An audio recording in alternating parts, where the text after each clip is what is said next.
आप सुन रहे हैं राहुल सिंह की मधुर आवाज में।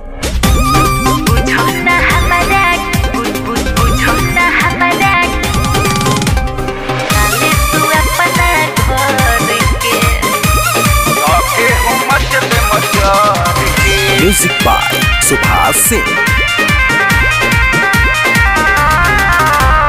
इतना जिससे मिली नहीं रह जाइबा हर के, इतना जिससे मिली नहीं रह जाइबा हर के।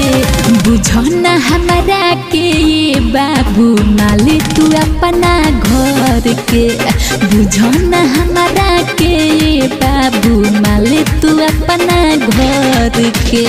बाबू साहेब के लड़का होई होटम ना गोरी डर के, बाबू साहेब के लड़का होई होटम ना गोरी डर के।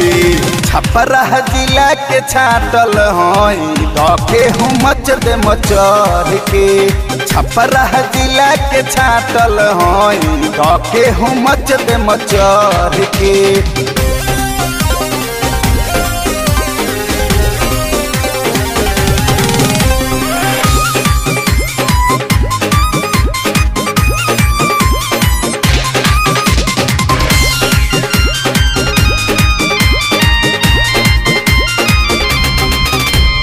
बोला न बढ़ के बोली रे, मार दे में ओही में गोली रे, गोली रे।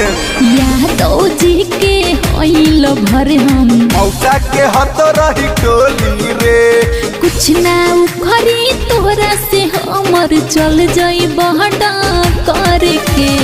बाबू साहेब के लड़का होई धके हूँ मच दे मचर के, छपरा जिला के छाटल होई धके हूँ मच दे मचर के।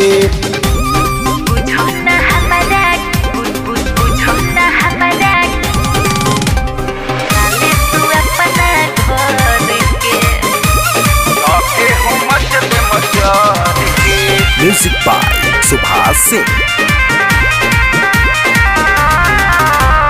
होई हम महंगा सामान रे, करना ऐसे गुमान रे, गुमान रे, गुमान रे। सांसद विधायक चिन्हे ले हमके तो काले बेपरान रे। राहुल नवीन सुमन सुभाष बोला न बोली बर के। बाबू साहेब के लड़का होई धके हूँ मच दे मचर के, छपरा जिला के छाटल होई धके हूँ मच दे मचर के। बुझले।